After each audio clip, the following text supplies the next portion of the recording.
रावेर तालुक्यातील 15 वर्षीय अल्पवयीन मुलीला पळवून नेणाऱ्या आरोपीला पोलिसांनी तब्बल 19 तासांच्या थरारक शोध मोहिमेनंतर मध्य प्रदेशातून अटक केली।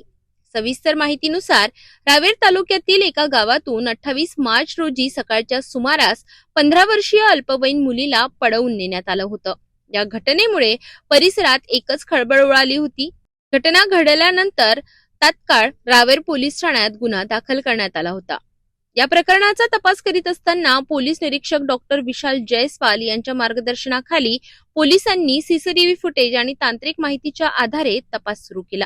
तपासादरम्यान आरोपी शुभम पाटील राहणार खिरोदा याचा माग काढण्यात आला। मात्र पोलीस पोहोचण्याआधीच तो ठिकाण बदलून निघून गेला होता। तरीही पोलिसांनी हार न मानता सलग 19 तासांची शोध मोहीम राबविली आणि अखेर मध्य प्रदेशातून खरगोन जिल्ह्यातील भिकनगाव येथून आरोपीला ताब्यात घेतलं। सर्वात महत्त्वाची बाब म्हणजे पीडित मुलीला पोलिसांनी सुखरूपपणे रावेर येथे परत आणलं। सध्या या गुन्ह्याचा पुढील तपास पोलीस उपनिरीक्षक मनोज महाजन करीत आहेत।